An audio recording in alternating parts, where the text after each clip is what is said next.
Lingua Nada make indie rock to activate the fight or flight response. How something can sound so comfy and catchy, yet manic and ferocious is beyond me, but then again, I listen to Bjork. Snuff is a fun record in that no song starts exactly how it ends, but they do have a good job of making none of it feel disorganized or sloppy. They have solid grasps on what makes a song enjoyable when it comes to the melody and the structure and the general energy. They are a bit noisy though, so this is probably not one for the library mosh pit. The combination of styles is far too diverse to really pin down in a single description, so instead I'll just list out a bunch of sounds that might ring your fancy. Heavy psych, math rock, psychedelic pop, surf rock, post-punk, synth pop, garage rock, noise rock, chiptune, shoegaze, glitch pop. It's a little bit like Sweet Trip if they lived in a suburb. Interluding these songs are some rather ear-sour, heavy psych freakouts that can be candy or cabbage to the ears, depending on what you like in your music. If you like it when bands get so freaky that their music genuinely starts to sound like the musical equivalent of a wax figure melting, then you'll enjoy this a lot, because that's what Lingua Nada really sound like their songs are melting as they go on, and the band is frantically trying to mold them back together. My favourite part of this entire album is actually the whoops all over the latter half of the song Cyanide Soda.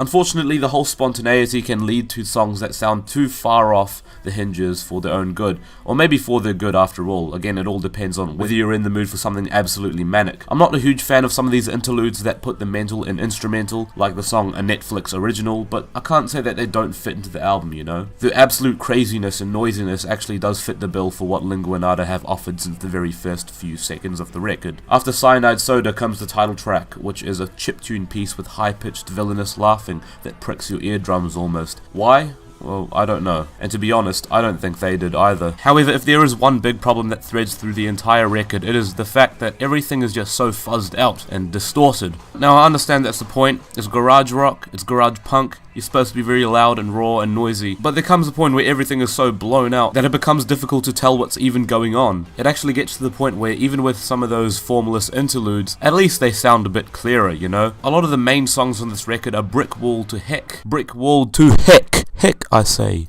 Heck. And that's a shame because I can definitely tell that there's just so many sounds packed into this thing and I'd like to hear them all. Of course it's overwhelming, of course it's silly, of course it can be really tough to swallow so much of the music which piles up like food on a massive dinner plate. But Lingua Nada aren't apologizing for that. They're just dishing out this noisy vomit spew of indie music, and I'm just glad that there's a band out there trying to bring the colour back to indie rock music, even if said colour ends up getting splattered all over the walls. Also, don't get the name of this band mixed up with their death industrial opera singer. I'm giving this one a very strong 6 to a light 7 out of 10.